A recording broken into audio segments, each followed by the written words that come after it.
ka-ear sign Aquarius, Gemini, and Libra. Kumusta po kayong lahat? Okay, so ear sign, maraming salamat po sa walang sawang pagsubaybay sa ating pong daily horoscope.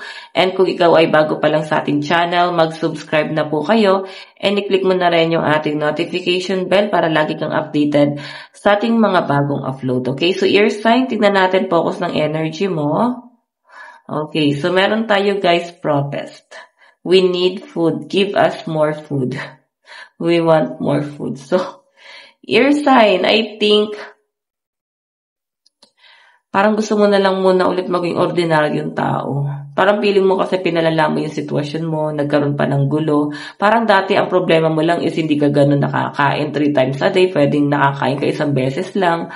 So parang yun lang yung naging problema mo. Ngayon air sign kasi pwedeng nagkaroon ng pwedeng nasolusyonan yung problema mo pero lumaki guys yung gulo. Okay, so I think parang gusto mo na lang ulit guys bumalik to sa sitwasyon mo na simple lang yung pamumuhay mo. Okay? Parang feeling mo mas okay pa yon. Ganun po yung nakikita ko dyan, guys. Tignan po natin. Meron tayong judgment. Ayan, no? Parang feeling mo kasi, guys, araw-araw ka na lang binabatas. Parang araw-araw may mga negative na nangyayari sa paligid mo. Ngayon kasi, guys, mas malaki na yung, obligasyon mo. Ayan, no? Judgment na to, eh. So, I think, marami ng tao ang nakakapansin sa inyo. Kumbaga parang nasa spotlight ka. Ganun ka guys, kapansin-pansin guys. Okay, so pwedeng dahil sa kung anong meron ka ngayon, sa estado mo. Okay, so ear sign, meron tayong book cat. Tingnan pa natin. Meron tayong the Empress.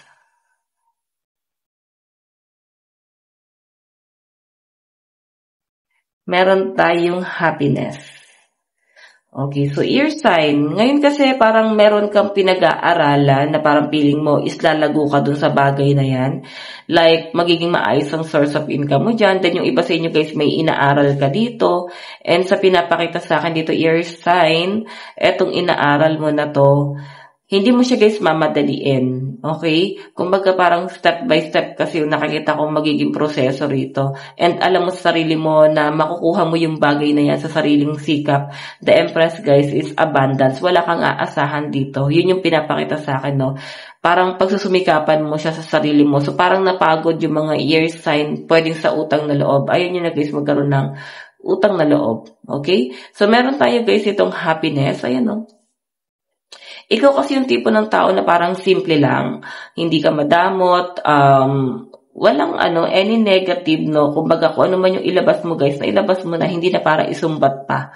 Parang ganon. So yun yung gusto mo guys, na maging approach din sa'yo ng mga tao. Ngayon kasi guys, pwedeng na-encounter mo na para bang nasusumbatan ka siguro sa mga sacrifice na ginawa nila or pwedeng effort na ginawa nila para sa inyo.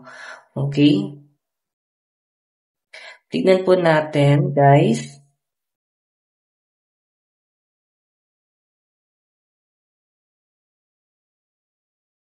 Okay. So, meron tayo, guys, depenso. Meron talaga, guys, makikipagtalo sa inyo, guys. Or pwede magpapainit ng ulo ng mga ear sign dito. Okay? Pero ikaw kasi parang di ka magpapatalo, guys. Okay? Para kasi hindi mo matanggap na parang ikaw na naman yung mali. So, partnership, guys, ayun yung kailangan nyo. Parehas kasi kayo, guys, mataas. Kung sa relationship to, parehas kayong mataas ang pride ng person mo. Partnership, nandito. Parang kailangan pagkakaisa. Yun yung wala kayo. Okay? Madalas nagkakaroon na kayo ng tampuhan ni person. Pero I think iniintindi ka naman ng taong to. Meron tayong exploration. So, sabi ko nga sa inyo guys, gusto mo ng expansion sa buhay mo, ayaw mo na parang hanggang dito ka lang. Gusto mo na mag-expand ka pa, lalo na sa, sa mga source of income, like magkaroon ng side hustle. So, parang pinapalawak mo yung knowledge mo din. Okay, kaya nga may mga inaaral ka dito guys, okay? So, tingnan natin guys. Meron tayong hard work, 8 of gems. Meron tayong temperance, just breath. Okay?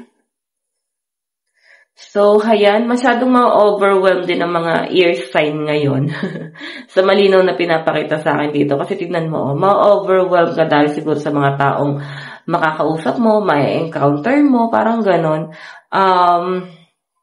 Ayun nga, parang makakasalamuha mo. Kasi parang feeling mo guys, natagpuan mo yung mga taong katulad mo. Kung paano guys mag-isip, no? Ayan, no? Diba, na i-share mo yung knowledge mo dun sa taong yon or sa grupo na yon. So parang nahanap mo yung sarili mo. Yan po yung malinaw na nasasagap ko rito, ear sign. Okay? Parang nahanap mo finally yung sarili mo. So, kasi pwedeng sa tagal ng panahon, parang feeling mo walang nakaintindi sa inyo. So parang ngayon, nahanap mo kung ano talaga yung gusto mo. Na parang ito pala yung gusto ko. Okay, na parang ang tagal mong hinahanap, yan yung nasasagap ko sa inyo guys. Okay, so tignan pa natin. Ito naman guys ha, ayan tignan mo, hard work. Sabi ko sa inyo guys, abundance po yung Empress. Pero hindi siya guys magiging madali, okay? Na parang ibinigay na lang pusa sa inyo ni Universe. Pero syempre, kailangan nyo rin guys pag sumikapan yung bagay na yan para makuha mo. Tingnan pa natin.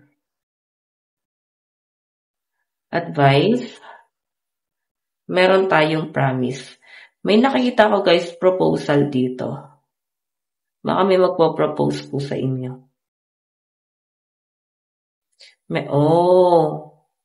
Ayun na nga. May gustong kumawala sa relationship. Parang ganito han. Nag-propose sa inyo, kinasal na kayo, parang feeling mo guys, nagkaroon ng relationship pero parang hindi ka kayang panindigan itong taong to. Merong gustong umalis dito sa sitwasyon na to. Okay? Pwedeng ikaw, gusto mo na guys umalis sa sitwasyon sa sitwasyon mo sa person mo, or pwedeng yung person mo. Parang meron na guys gustong, umalis na parang natatauhan. Meron tayong gain. Ayan no. Kasi parang may, parang ganito ha. Ngayon guys, binabalanse mo, no, na parang feeling mo mas okay pala yung pera mo.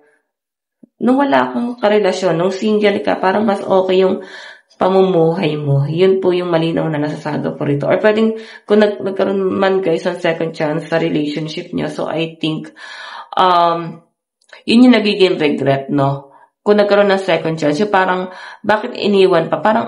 Parang sa umpisa pa lang pala hindi na lang iniwan. Parang hinayaan na lang na nagkaroon ng struggle. Parang ganyan. So ngayon kasi guys, parang ang nagiging problema rito, sisihan. Na parang sumbatan pa rin na niloko nung isa, nagkaroon ng third party, may nang iwan. So, ganun yung pinapakita sa akin na parang kahit panindigan nung isa or parang ganito ha, kahit gusto nung isa na bumawi do sa relationship, hindi na guys na-appreciate eh. Okay? So, lucky number nyo guys, 28, 34, 25, and 39. Tingnan natin advice. Let your inner fire warm you, not burn you. Okay? So, ayan. Sabi nga dyan guys, like kung uulitin, no? Natignan mo yung, gawin mong motivation yung mga pinagdaanan mo sa buhay. Hindi para lalo ka pa guys, ma-burn out yan sa bagay na yan. Huwag mo siyang gawin bilang isang, parang mabuo yung galit mo dun sa bagay na yun kasi nga, hindi naging maganda yung pinagdaanan mo. Gawin mong inspirasyon yung mga pinagdaanan mo sa buhay para bumangon. Okay? So guys, ito lang po ang inyong reading bukas pulat. God bless and love you all. Bye-bye.